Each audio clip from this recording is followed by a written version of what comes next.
말씀 보겠습니다. 사도행전 7장 51절에서 60절까지 합독합니다.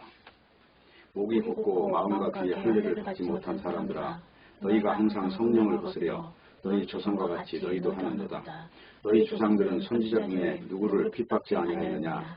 의인이 오시리라 예고한 자들을 저희가 죽였고, 이제 너희는 그 의인을 잡아준 자요 살인한 자가 되나니, 너희가 천사에 전한 율법을 바꿔도 지키지 아니하였도다 하니라. 저희가 이 말을 듣고 마음에 찔려 저를 향하여 이를 하거늘 스데반이 성령에 충만하여 하늘을 우러러 주목하여 하나님의 영광과 민 예수께서 하나님 우편에 서신 것을 보고 말하되 보라, 하늘이 열리고 인자가 하나님 우편에 서신 것을 보느라 하는데, 저희가 큰 소리로 지르며 귀를 막고 일심으로 그에게 달려들어 성 밖에 내치고 돌로 칠세, 증인들이 옷을 벗어 사울이라 하는 청년의 발 앞에 두니라. 저희가 돌로 스데반을 치니 스데반이 부르짖어 가로되 주 예수여 내 영혼을 받으시옵소서 하고 무릎을 꿇고 크게 불러 가로되 주여 이 죄를 저들에게 돌리지 마옵소서 이 말을 하고 자니라. 아멘. 기도하겠습니다. 하나님 아버지, 오늘 또 말씀 앞에 저희를 불러주셔서 진실로 감사를 드립니다. 말씀이 소중히 여기는 그 세계를 오늘 또 호배롭게 받을 수 있도록 하시고, 우리의 마음을 낮추시고 우리의 마음을 여셔서 신령한 것들만 분별할 수 있도록 하여 주시옵소서. 예수님의 이름으로 기도합니다. 아멘. 오늘 제목은 성령과 우상의 충돌입니다. 사도행전 7장은 이제 스데반이라는 집사의 설교가 기록이 되어 있는데요. 이게 1절부터 60절까지 굉장히 긴 설교를 지금 합니다.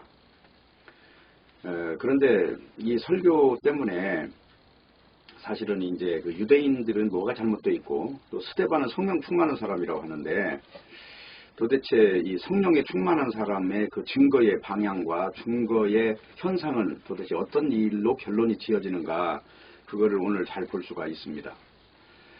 그러니까 이 지금 내용은 정통 유대인들한테 하는 지금 설교거든요.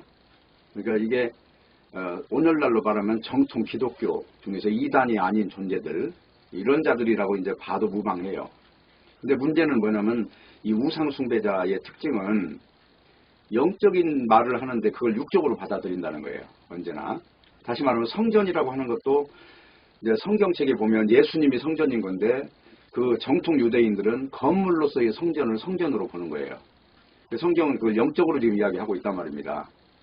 하나님이 이 땅에 뭐 거하실 곳이 없어서 성전을 만든 게 아니고, 그 성전이라고 하는 걸 통해서 제사가 뭔지를 가르쳐주고, 그래서 죄인이 하나님께 은혜를 입는 어떤 그 계시를 내려주신 게 성전인데, 이 정통에 사로잡힌 존재들은 이렇게 어떤 영에 속한 이야기를 육으로 듣는다고 하는 거예요. 그러니까 정통이 사실은 정통이 아니고 육에 속한 존재라고 하는 것입니다. 오늘 지금 이 스데반 설교는 사실은 유대인의 분노를 산 거예요. 분노를 샀고, 그 유대인들의 분노 때문에 스데반이 이제 죽음에 이르게 된 것입니다.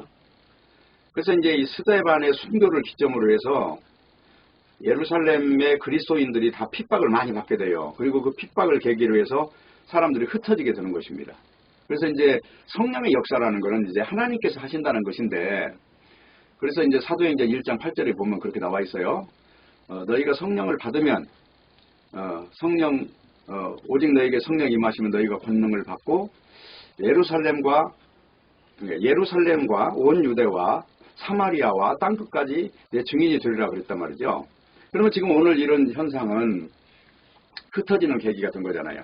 그 유대라고 하는 예루살렘을 성전을 중심으로 해서 이제 그 신앙을 고백했던 사람들이 핍박이 심해지니까 흩어져서 이제 온 유대로 흩어졌을 것이고, 그리고 사마리아로 또 갔을 것이고, 그게 사도행전 전체가 다 그런 내용이니까, 그래서 이제 유대에서 벗어나서 흩어지는 내용들을 기록하고, 나중에는 사도행전 28장째 가면은 로마에 가서 복음을 전하는 이제 사도 바울을 볼 수가 있는 거죠. 자, 그러한 양상으로 지금 이제 복음이라고 하는 이것이, 결국은 복음이라고 하는 이야기는 예수님이 십자가에 죽었다 부활했다는 얘기인데, 그래서 죽음을 이겼다는 얘기가 복음이에요. 근데 이제 그 내용이 얼마나 능력이 있었는지, 이 사람들이, 복음을 믿은 사람들은 이 죽음을 이겨버렸다는 것을 지금 기록하고 있는 거예요. 그래서 이제 오늘 좀 이해를 돕기 위해서 7장을 보면은 맨 처음에 그런 내용이 나옵니다. 2절 보면 스데반이 가로되 여러분 부형들이여 들으소서 우리 조상 아브라함이 하란에 있기 전 메소포다미에 있을 때에 영광의 하나님이 그에게 보여 가로되 네 고향과 친척을 떠나 내가 네게 보일 땅으로 가라 하시니 아브라함이 갈대아 사람의 땅을 떠나서 하란에 있다가 그 아비가 죽음에 하나님이 그를 거기서 너희 지금 시방 거하는 이 땅으로 옮겼었느니라. 지금 쉽게 말하면 예루살렘 유대 땅으로 옮긴 거예요. 여기가 지금 가나안 땅이에요. 네, 그러면서 이 신앙이라고 하는 것이 아브라함에게 주어졌는데 아브라함이 이제 자식을 낳는데 그 자식이 이삭이다. 그래서 이삭이 야곱을 낳고 야곱이 12조상을 낳는데 그 사람들도 역시 영적인 이야기를 하는 사람을 이해를 못하고 굉장히 핍박을 했다. 그래서 요셉이 결국은 이제 형제들에게 미움을 받아서 결국은 애굽으로 가게 됐는데 그 애굽에서 이제 요셉이 국무총리가 돼서 75명이 그 당시에 그 가나안 땅에 살던 존재들이 애굽으로 이사를 간 거다. 그는 하나님께서 창세기에 보면 다 예언한 내용이다. 네, 그래서 나중에 애굽이라고 하는 곳에 가서 이제 고센 땅에서 사람이 많아지니 이제 요셉이 사랑하던 왕이 죽고 나서 다른 왕이 등극하니 이런 이방의 객이던 존재를 미워해서 결국은 이제 거기서 나오게 된 것이다. 그래서 애굽으로 갔다가 다시 가나안 땅으로 돌아오는 이런 과정 속에서 일어나는 모든 일도 보면 거기에 지금 모세라는 사람이 등장해서 이제 모세가 하나님의 어떤 뜻을 알고 나서 이제 이 사람들을 건지려고 가나안 땅으로 데리고 나오려고 하는 과정에서도 오해를 많이 받지 않냐. 그런 이제 설교를 하는 거예요.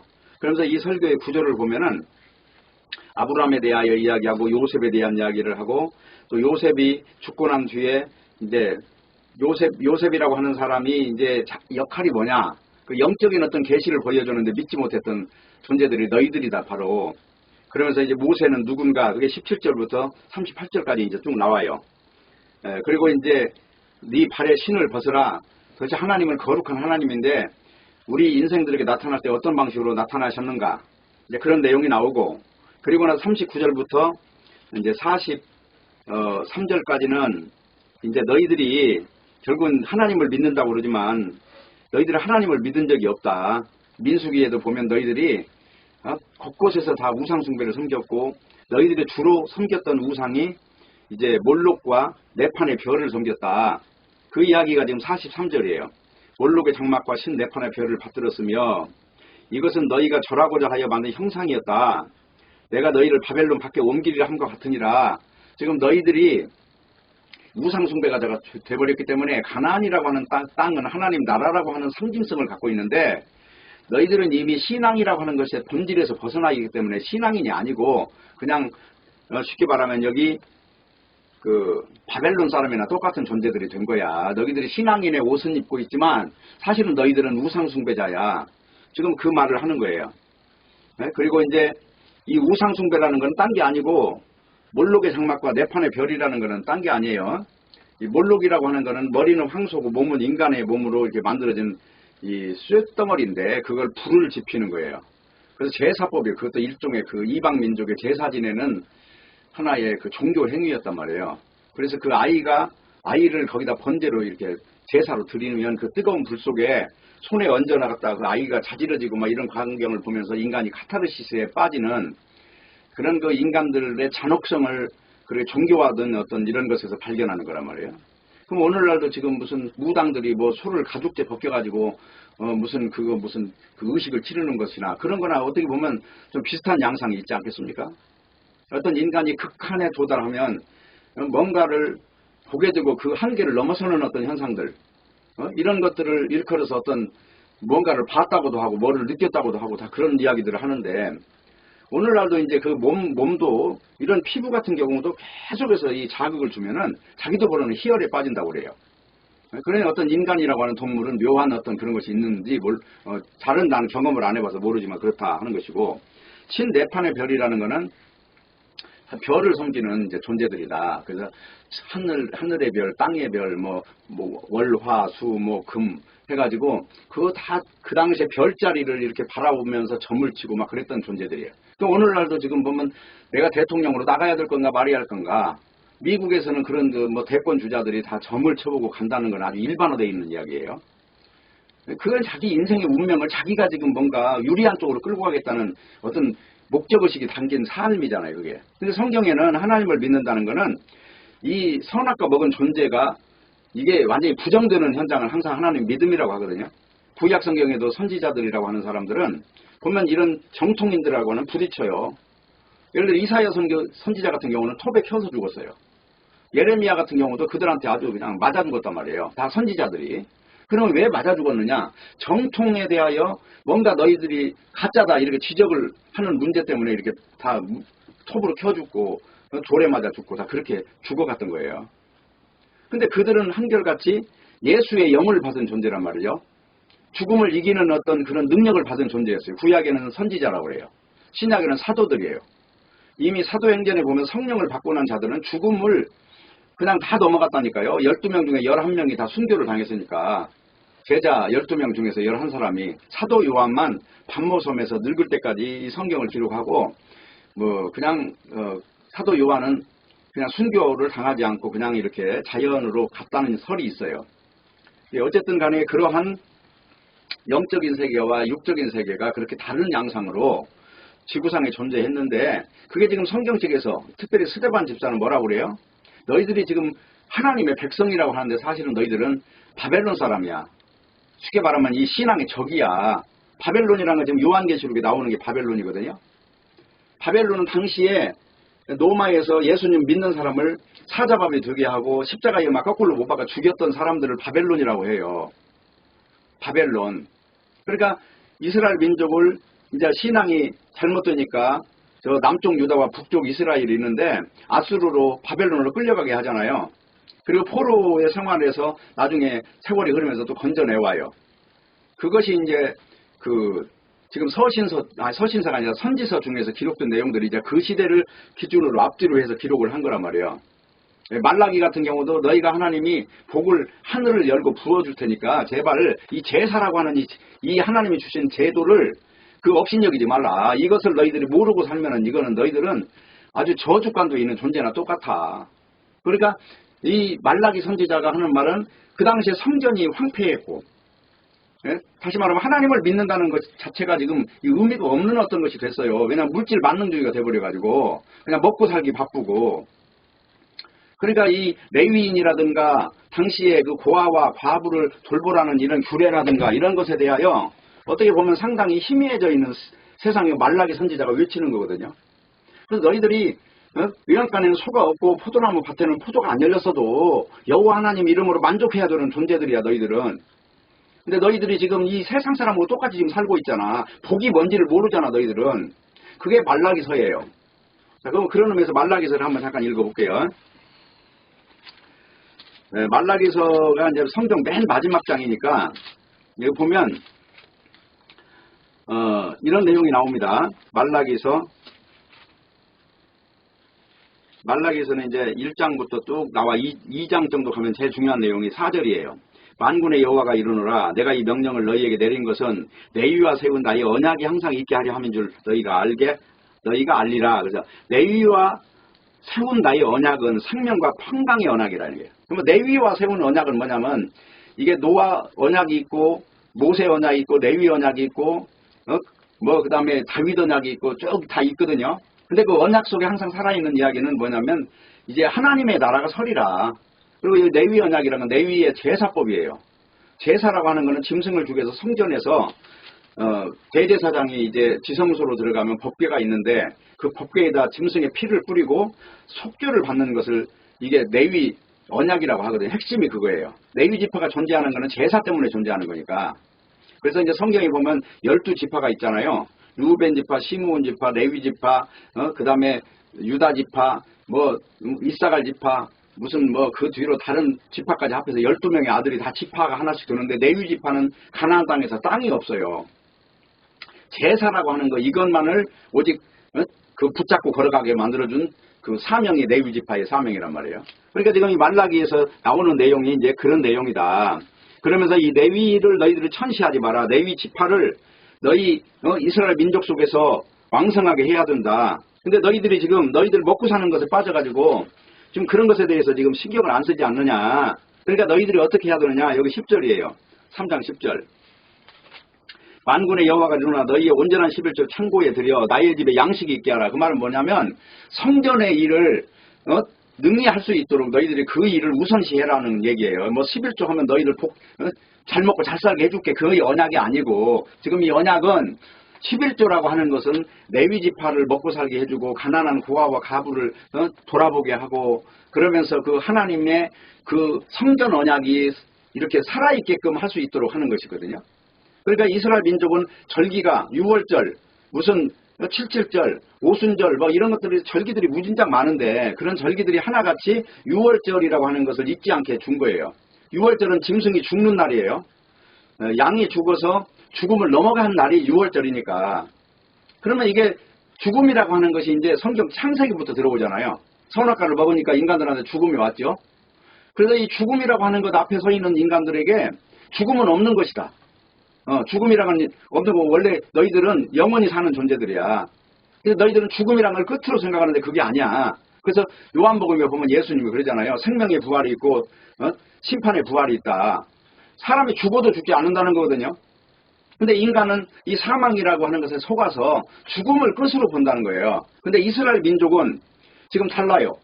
하나님이 계시를 주시고 영을 주시고 그러니까 구약 성경에 지금 다윗이라는 사람이 자기가 이제 이 시편에 고백한 내용이 그거잖아요. 내가 육체 밖에서 주님을 본다.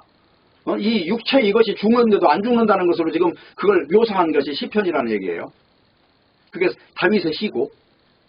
그러니까 뭔가 영을 받은 사람은 이 죽음이라고 하는 것이 이게 끝이 아니다는 걸 확실히 믿게 된 거예요. 그리고 하나님의 계시에 의해서 그렇게 그 사실을 마치 뭐 영화 보여준 것처럼 다 보여줬기 때문에 그렇게 안다는 거예요.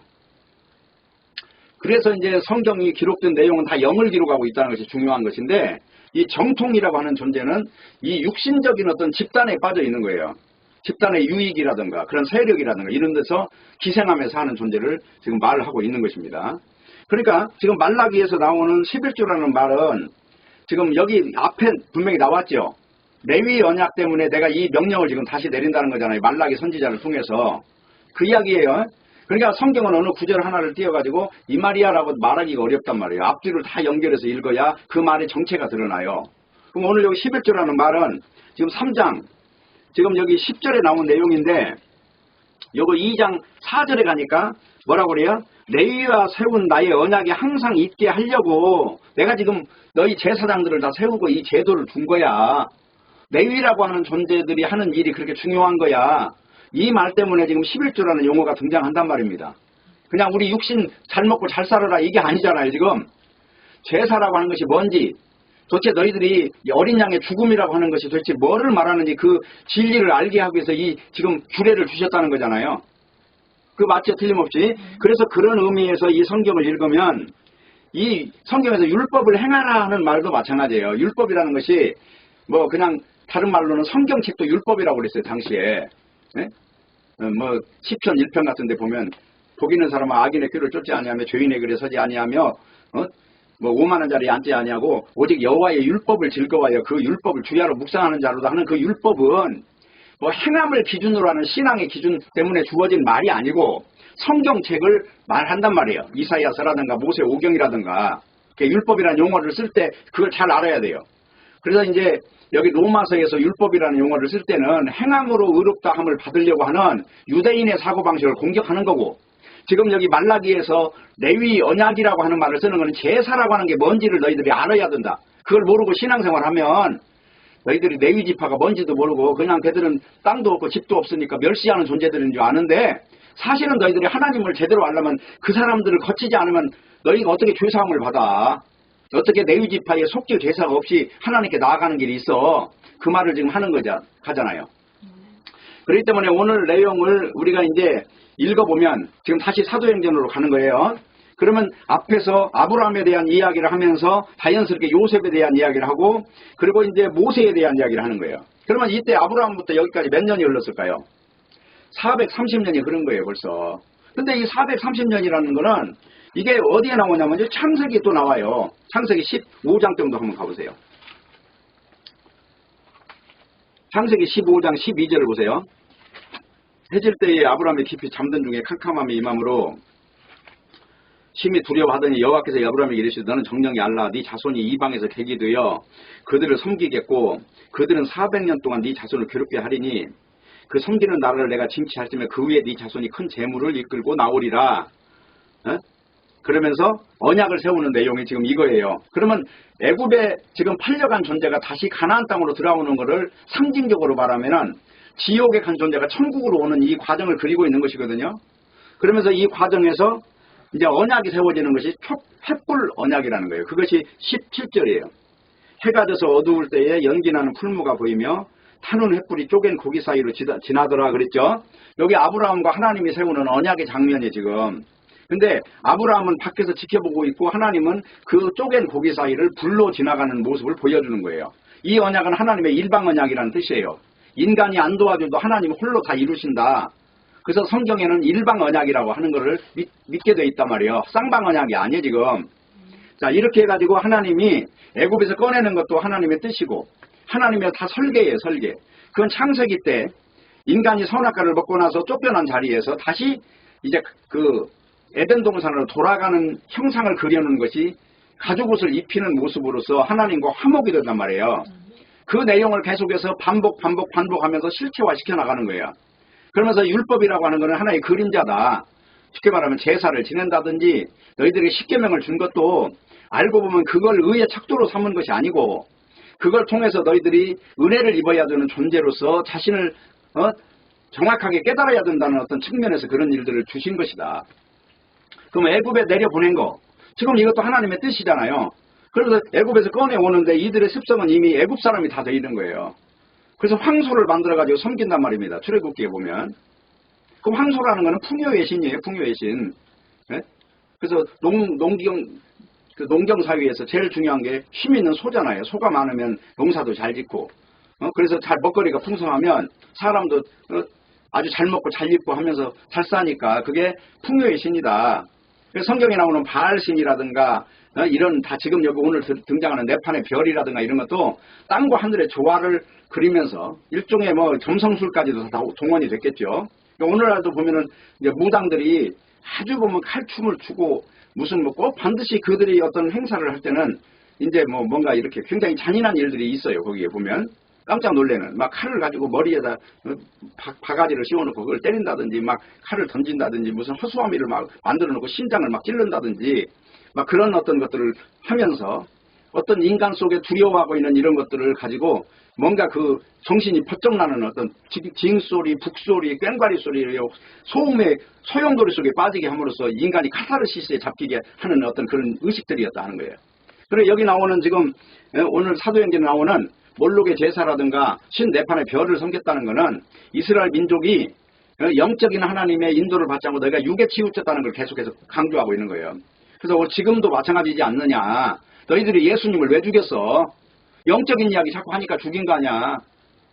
너희들은 구세주를 지금 이 애굽이라는 그 당시에 노마라고 하는 나라가 침략에 들어왔기 때문에 이 노마로부터 자유를 줄 수 있는 메시아를 원했는데 예수님은 그것과 상관없이 자기는 십자가에 죽는다고 말하니까 너희가 땅에서 나오는 떡을 주니까 임금 삼다 했는데 내가 주는 거는 내 몸이 십자가에 죽어. 그래서 내 피를 먹고 내 살을 먹어야 돼. 이런 말 하니까 죽인 거잖아.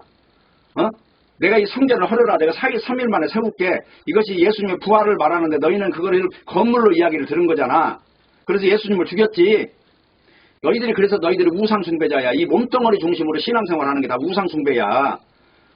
십계명에 보면은 너희가 무엇이든지 너희의 이름으로도 하지 말고 너희의 형상도 하지 말고 아무것도 남기지 마라. 너희들은 다 없는 거니까. 너희들은 한마디로 그냥 땅의 티끌이야. 너희들의 이름을 남기려고 하는 그런 모든 시도들이 다 하나님의 원수야. 십계명이라고 하는 거는 교회를 깨닫게 하는 거라고 그랬잖아요. 자, 십계명 제1계명이 그랬잖아요. 나 외에 다른 신을 섬기지 마라. 내 이름 외에는 어떤 이름도 부르지 말고 너희 형상도 만들지 말고 너희 사진도 찍지 마. 너희들을 기념하는 모든 것도 다 우상숭배야. 그럼 우상에 안 걸릴 인간이 어디 있냔 말이에요. 그래서 우상이라고 하는 존재가 나구나라는 사실을 알게 되면 예수 그리스도 이름 외에는 부를 게 없잖아요. 그걸 신앙이라고 한단 말이에요, 성경에서는. 그러니까 오늘 중요한 거는 지금 여기 창세기 15장도 읽었고 아까 말한 대로 뭐 말라기도 읽었고 다 그런 내용입니다. 그 창세기에는 두 가지 제사가 있어요. 하나는 가인의 제사가 있고 하나는 아벨의 제사예요. 이거는 하나의 양상이란 말이에요. 우상 숭배자의 제사와 실제 신앙인의 제사는 어떤 형태를 가지고 있는가. 아벨이라고 하는 거는 결국은 이 하나님의 계시를 받았다 그래요. 아담과 하와가 말해줬던 하나님이 가죽옷을 지어 입히신 이것을 의미를 두신다. 이 말을 믿고 땅에 나오는 첫 새끼, 양의 첫 새끼로 제사를 지냈는데 가인은 땅의 소산으로 드렸다고 그래요.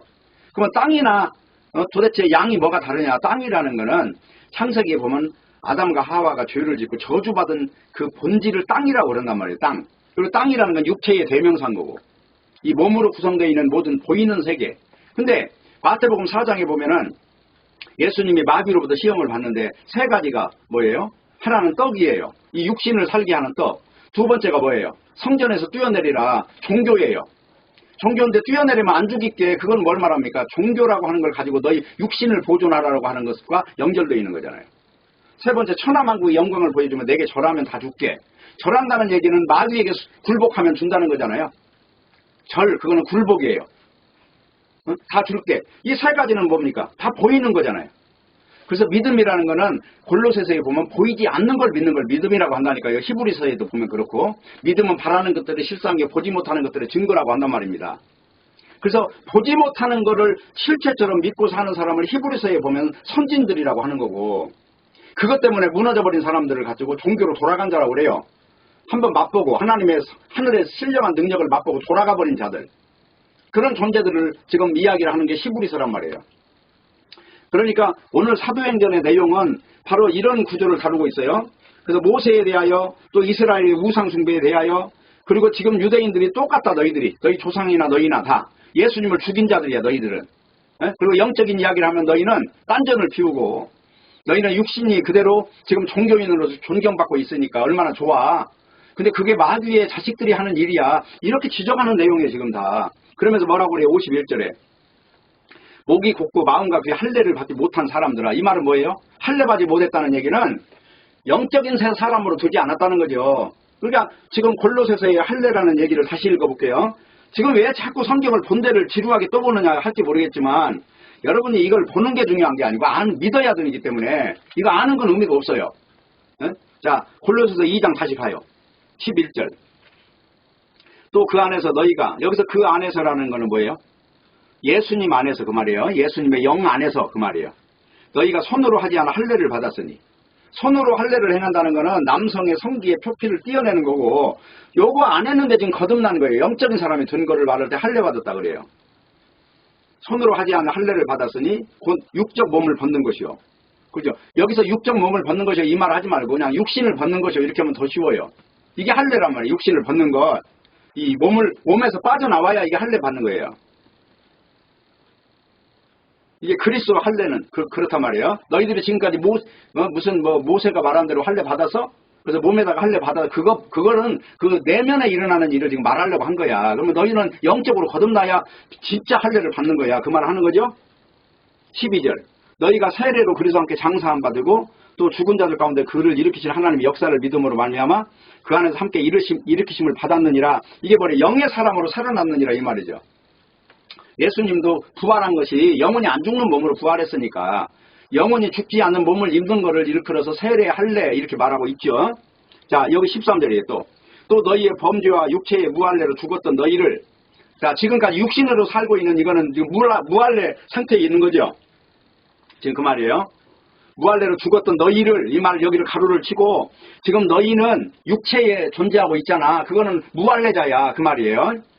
죽었던 너희를 하나님이 그와 함께 살리시고 이 말은 그의 부활로 인하여 너희들이 이제 육의 실상과 영의 실상을 이제는 알게 됐잖아. 그 말이죠. 살리시고 우리에게 모든 죄를 사하시고 이 영이라고 하는 거는 이게 쉽게 말하면 선악과를 먹은 것이 아니고 선악과를 먹기 전으로 돌아간 상태를 말한단 말이에요. 그러면 어떻게 돼요? 이 육신, 마귀가 와서 육신을 가지고 시험할 거리가 없는 존재가 된 거죠. 육신 가지고 무슨 말해봐야 안 통하는 사람이 됐죠.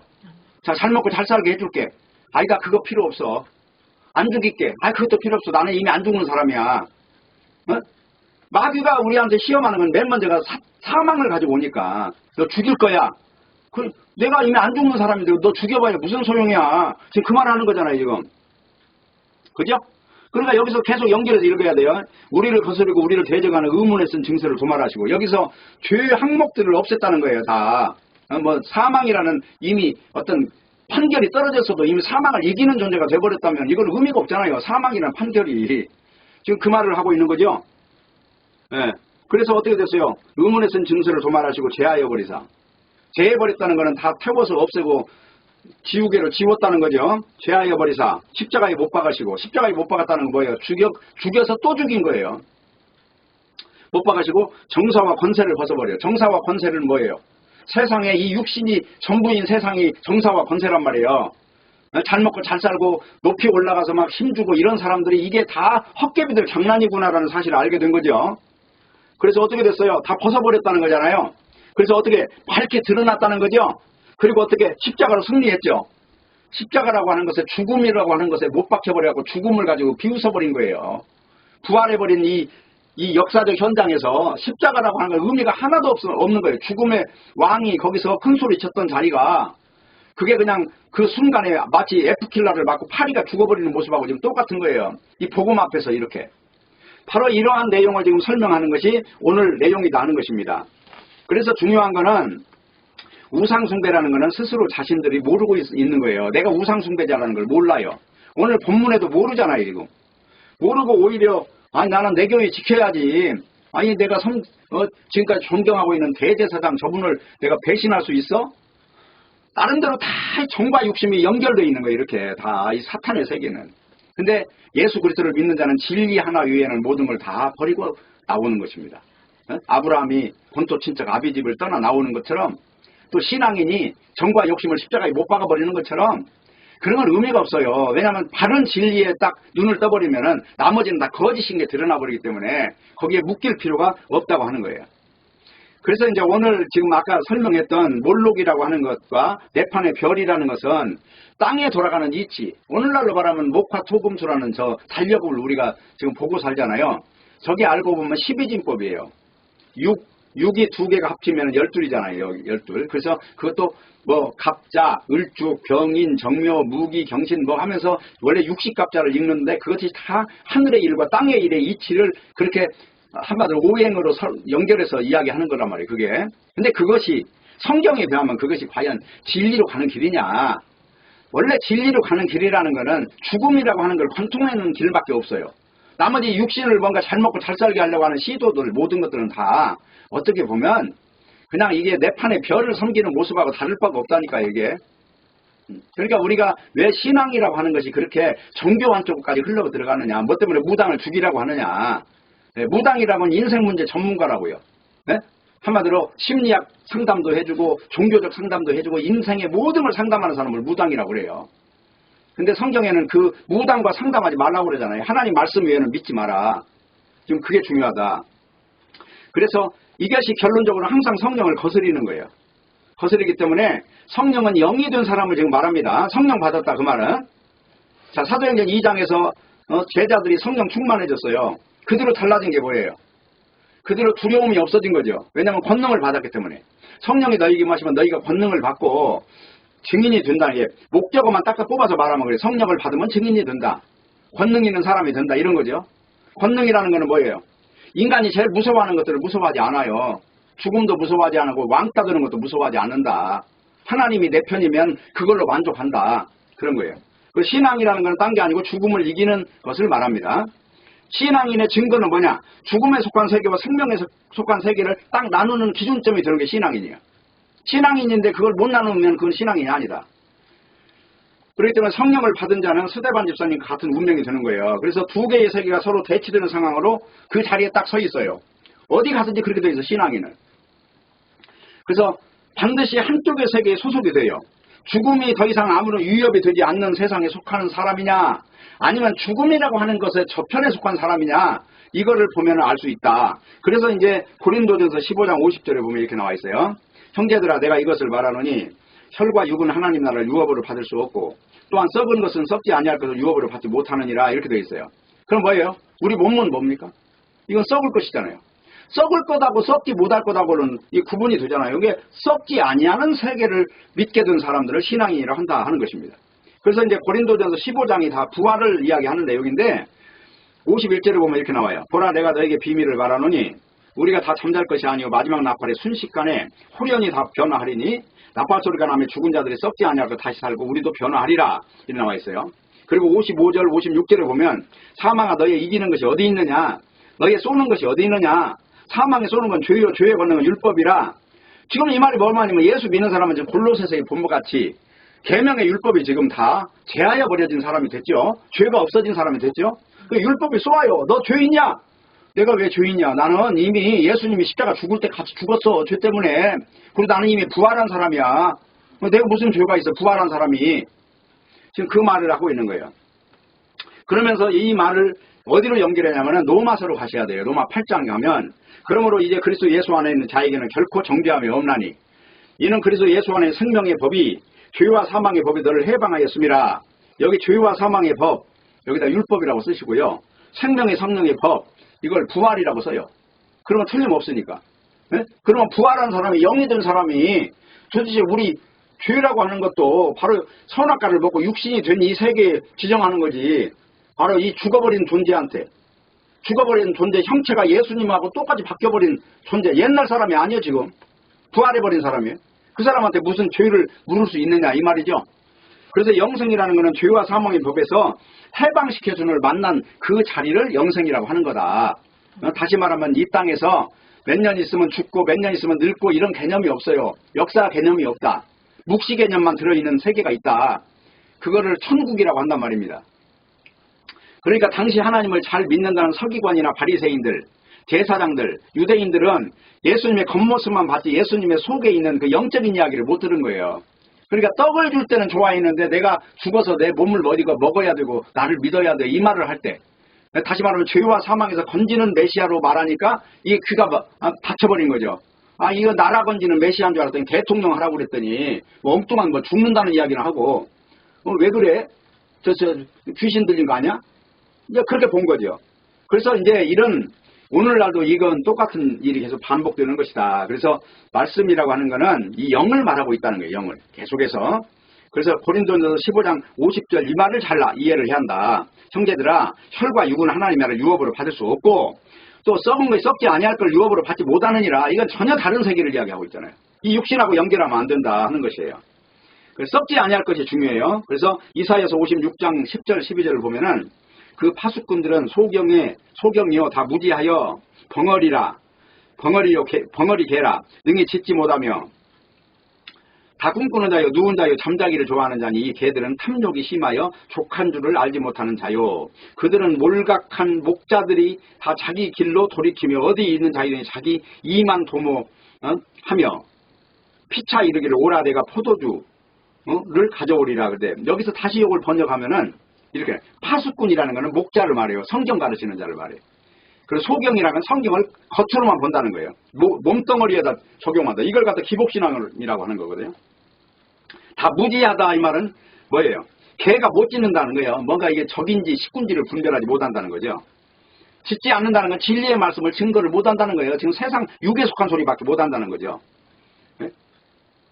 그리고 여기 족한 줄 못한다는 건 만족하죠. 하나님이 주시는 그 세계에 대해서 만족이 없는 사람을 말해요. 육신 갖고 보니까. 그래서 여기 뒤에 쪽 보면은 몰각이라는 말은 말씀을 모른다. 영의 말씀을 모른다는 뜻이고 자기 길로 간다는 건 세상에 속한 말로 들린다는 거예요. 자기 길로 간다 그 말은. 그리고 도모한다 그 말은 목적을 위해서 내 육신적인 꾀를 내는 걸 지금 말하고 있는 거예요. 지금 여기서 예수님 죽여버리면 끝나는 줄 알지만 복음이라는 건 하나님이 지금 일방 언약으로 잡고 있는데 인간이 거기에 뭐 이걸 없애고 뭐 반대하고 이를 급수가 안 되는 것이죠. 그런 내용을 말하는 거예요. 그리고 이제 중요한 거는 여기서 포도주를 가져오리라 그런데 여기서 포도주는 뭐예요? 물이 섞인 포도주를 말하는 거예요. 다시 말하면 이건 비진리를 말한다. 진짜 백이 자유. 성경의 포도주는 애굽에서 나온 그 자유를 말하는 거거든요. 근데 그 진정한 자유가 아니고 가짜 자유를 육신적 자유를 가지고 말하고 있다 이런 거예요. 그래서 오늘 수대반 집사님 같은 경우에 생명에 속한 분이기 때문에 이 죽음이라고 하는 것을 바라보면서 그 죽음을 그냥 이건 뭐 주사 한 대 맞는 것처럼 지금 생각하면서 죽잖아요. 지금 이 내용을 보면 자, 이 죽음이 이렇게 아름다운 죽음이 어디냐. 인간이 죽음 앞에서처럼 비참하고 덜덜 떠는 게 없는데 이 죽음이 참 어떻게 보면 굉장히 찬란하게 죽어가는 모습이잖아요. 이게 뭐냐면 그리스도 안에 있는 사람에게만 있는 이 세상 어디에도 없는 이 어떤 특별한 현상이다 하는 것이에요. 이게 성령 받은 사람만 이런 현상으로 죽어요. 죽을 때. 죽음이 두렵지 않다. 그래서 이제 문제는 여기서 성경에 목이 곧다 이 말은 완고하고 교만해서 진리를 못 알아듣는다는 게 지금 진리를 말해도 내가 가지고 있는 그동안의 지식이 다 점령해버려서 쉽게 말하면 밭으로 말하면 쑥대밭이 된 거예요. 쑥대밭이. 그래서 더 이상 곡식을 뿌려도 곡식이 나올 수가 없어요. 이미 쑥대밭이 자리를 잡고 있기 때문에 그런 사람이다.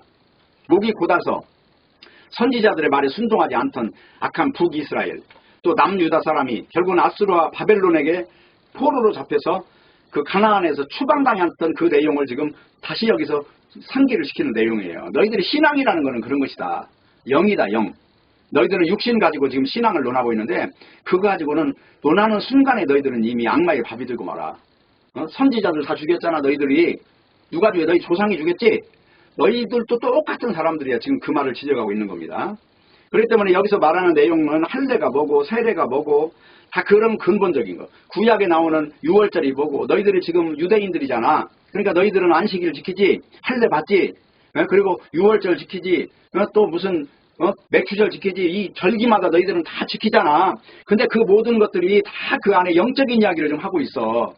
너희들은 영적인 이야기를 하니까 지금 다 예수님을 죽였지만 지금 오늘 이 자리에서 너희들 나한테 지금 굉장히 분노하고 있잖아. 이 말을 직선적으로 지금 이야기하고 있는 내용이에요. 그래서 중요한 건 할례라고 하는 거는 뭐 성경에 다 나와 있는 거니까. 신명기 30장 6절에도 보면은 네 하나님 여호와께서 네 마음과 네 자손의 마음에 할례를 베푸셨다 이렇게 나와 있고 예레미야 4장 4절에서도 보면 너희 마음 가죽을 베고 마음의 할례를 받아라 이렇게 나와 있고 로마서 2장 29절에서도 할례는 마음에 할지니 이렇게 말을 하고 있어요. 그러니까 육체로 할례를 받았지만 너희들은 영적인 할례를 받아야 되는 사람들이야. 응? 너희들은 지금 신앙의 주소가 육에 속한 존재야. 지금 그 말을 지적하고 있는 거예요. 그러면 성경에서 말하는 언어를 알아들어야 돼요. 성전이라는 말은 사도행전 7장 46절에서부터 나오는 내용인데 알고 보면 이것도 너희들이 성전이라고 하는 것을 모르니까 지금 이 눈에 보이는 것을 섬기면 그게 하나님의 성전을 지키는 건 줄 아는데 그게 사실은 우상숭배라니까 지금 그 말을 하고 있는 거예요. 사도행전 여기 읽어보면 이렇게 나와요. 다윗이 하나님 앞에 은혜를 받아 야곱의 집을 위하여 하나님의 처소를 준비케 해달라 하더니 솔로몬이 그를 위하여 집을 지었느니라. 그러나 지극히 높으신 이는 손으로 지은 곳에 계시지 아니하시나니 선지자의 말하마 주께서 가라사대 하늘은 나의 보좌요 땅은 나의 발등상이니 너희가 나를 위하여 무슨 집을 짓겠으며 나의 안식할 처소가 어디뇨. 이 모든 것이 다 내 손으로 지은 것이 아니냐 한 것 같으니라. 이 내용이 열왕기 상에 보면 나와요. 하나님이 참으로 땅에 거하시리까 하늘과 하늘들의 하늘이라도 주를 용납지 못하겠거든 하물며 내가 건축한 이 전이 오리니까 이 내용이나 지금 다 똑같다는 거예요. 이 건물 속에 하나님이 원래 계시는 게 아니야. 이건 뭘 보여주려고 해놓은 거야. 근데 이 자들은 지금 유대인들은 성전을 중심으로 평생을 살아왔으니까 거기 가야 비로소 어떤 하나님을 섬기는 건 줄 알지만 사실은 알고 보면 예수님을 믿어야 이제 하나님을 섬기는 걸로 성경은 이야기를 하고 있잖아요. 그러니까 이렇게 육적 신앙과 영적 신앙은 그 내용 바라보는 시선이 다르다 하는 것입니다. 자, 하나만 더 읽고 마칠게요. 이사야서 66장 1절 4절 보면은 여호와께서 이같이 말씀하시되 하늘은 나의 보좌요 땅은 나의 발등상이니 너희가 나를 위하여 무슨 집을 지을꼬 나의 안석할 처소가 어디냐. 나 여호와가 말하노라 나의 손이 이 모든 것을 지어서 다 이루었느니라. 무릇 마음이 가난하고 심령에 총이하며 나의 말을 인하여 떠는 자 그 사람은 내가 권고하려니와 소를 잡아 드리는 것은 살인함과 다름이 없고 어린 양으로 제사 드리는 것은 개의 목을 꺾음과 다름이 없으며 드리는 예물은 돼지의 피와 다름이 없고 분향하는 것은 우상을 창송함과 다름이 없이 하는 그들은 자기의 길을 택하며 그들의 마음은 가증하는 것을 기뻐한즉 나도 유혹을 그들에게 택하여주며 그 무서워하는 것을 그들에게 임하게 하리니 이는 내가 불러도 대답하는 자가 없으며 내가 말하여도 그들이 청종하지 않고 오직 나의 목전에 악을 행하며 나의 기뻐하지 아니하는 것을 택하였음이니라 하시니라. 지금 이 내용은 뭘 말하냐면요. 너희들이 지금 신앙생활 하는데 너희들 분향하는 거? 그거 지금 악마를 끌고 와서 내 앞에서 지금 거기 같이 노래 부르고 있는 거야. 간음하는 거야. 응? 너 지금 양 가지고 양 죽여? 너희 집에 키우는 개 목을 꺾어버리는 거나 똑같은 거야. 사람 죽이는 것이나 똑같아. 어디서 잔인한 것만 배웠어. 지금 그 말하고 있는 거예요. 그러니까 영적인 걸 모르면 다 의미가 없어요. 십자가에 죽은 예수님의 피를 가지고 아무리 마셔봐도 이게 영적인 하나님의 사랑과 본질적인 은혜 속으로 들어가서 내가 죽을 자라는 것을 알지 못하는 한은 이게 무슨 의미가 있겠냐고요. 하나님을 이용하는 것에 불과한 거지. 그래서 예레미야 7장 4절에도 이렇게 이야기해요. 너희는 이것을 여호와의 전이라 여호와의 전이라 여호와의 전이라 하는 거짓말을 믿지 마라. 다시 말하면 예레미야가 성전을 이렇게 막으면서 이게 하나님의 저 집이다 이 말을 믿지 마라. 지금 이것이 아니야. 이걸 가지고 다른 걸 보여주고 있어. 너희들은 지금 우상에 빠져서 하나님의 말씀을 가지고 하나님의 말씀이 가르치는 그 본질을 보지 못하고 엉뚱한 쪽을 바라봐서 이런 이상한 신앙이 괴물 신앙이 만들어진 거야. 지금 그 말을 하고 있는 거야. 그렇기 때문에 성전을 우상으로 바꾼 자들, 이게 지금 여호와 전이라고 하는 거는 성전을 바로 하나님의 전이라고 믿게 만든 자들이잖아요. 하나님의 전이 아니고 성전이라는 것은 하나님께서 하나님의 그 은혜를 입을 수 있도록 구조화된 하나의 계시의 일부예요. 하지만 성경책도 마찬가지다. 이 성경 가지고 하나님을 찾아가야 되는데 어떤 사람은 성경책 자체가 우상이 되어 있는 사람이 있어요. 마치 무슨 밥을 먹을 때 십자가를 긋는 사람이나 똑같지 않아요? 네. 그래서 오늘날도 예수님의 피의 공로를 모르면 모든 행위가 우상 숭배가 되는 거예요. 안식일 지키는 거, 성전에 가는 거, 죄를 인하여서 무슨 또 포도주를 마시는 거 이런 것들이 전부 알고 보면 이 영적인 걸 모르면 다 우상 숭배를 하고 있는 것이다. 그런 이야기입니다. 결론입니다. 스데반이 설교하는 것은 과거 조상들의 시기심으로 요셉을 팔아버리고 모세를 배척한 것처럼 너희도 그런 존재로 인정하라 이 말이에요. 너희가 그런 사람들이야. 내가 예수님을 죽인 자야. 내가 바로 이 지구상에서 가장 악한 자고 죄인 중에 괴수야. 이걸 너희들이 아는 게 중요해. 지금 그걸 설교하는 거예요. 하나님을 잘 믿는다고 자부하는 너희들은 하나님이 보낸 하나님 아들을 죽인 자야. 너희가 하나님을 잘 믿는 게 아니고 지금 잘못된 것에 빠져있는 존재들이야. 이 말을 하는 것이에요. 그래서 스데반은 대제사장들과 바리새인 장로들의 잘못을 지적하기 위한 게 아니라 인간이 어떤 죄에 빠져있는가 이걸 가르쳐주기 위한 목적으로 설교를 한 거예요. 왜냐하면 이 죄를 볼 수 있어야 하나님이 행하신 구원을 볼 수가 있기 때문에 절차적으로 이런 설교를 할 수밖에 없는 것입니다. 그래서 오늘 제목과 같이 이 사실은 우상이라고 하는 것은 딴 게 있는 게 아니에요. 다 정통 속에 있다니까요. 정통 신앙이라고 하는 곳에. 나는 정통이야. 나는 장로교고 나는 감리교고 나는 무슨 침례교고 성결교고 나는 교단 이단교단이 아니야. 이런 것 때문에 다 이단이 돼 있는 거예요 지금. 그래서 오늘 이제 중요한 내용은 이것입니다. 26절에서 27절을 한번 마지막으로 읽어볼게요. 26절에서 27절. 이튿날 이스라엘 사람이 싸울 때에 모세가 와서 화목시키려 하되 가로되 너희는 형제라 어찌 서로 해하느냐 하니 그 동물을 해하는 사람이 모세를 밀들여 가로되 누가 너를 관원과 재판장으로 우리 위에 세웠느냐 이런 현상이 있다는 거예요. 어떤 진실을 말하면 그 진실을 바로 받아들이는 게 아니고 항상 오해를 하고 반대로 어떤 반응을 하는 것이 지금 이 육에 묶인 존재들의 모습이라 하는 것입니다. 그래서 부디 여러분 속에도 이 영과 육을 구별하는 그런 신앙이 임하기를 진실로 바라고 우리가 살아가는 동안에 이 삶은 주름진 인생, 결국은 헛되니 모든 것이 다 헛된 것으로 인생은 결국 종말 지어지는 것이 인생이에요. 어떤 것도 우리는 희망할 수 없는 거예요. 이런 막막한 인생 속에서 하나의 희망이 오직 하나 있다면 소망이라는 용어를 쓰는 예수 그리스도예요. 그 예수 그리스도가 우리 육신에 복을 주는 게 아니라 죽음을 이기는 힘이 그 속에 있다는 것이고 그리고 그 안에만 바른 세상의 모든 잡다한 것들을 다 분별할 수 있는 어떤 지혜가 있다고 하는 것입니다. 부디 이러한 놀라운 은혜와 축복이 함께 하시기를 진실로 바라겠습니다. 기도하겠습니다. 하나님 아버지 감사합니다. 오늘 또 말씀을 주셨사오니 이 말씀과 같이 죽음을 이기는 신앙으로 무장하는 저희들 되게 하여 주시옵소서. 예수님의 이름으로 기도합니다. 아멘.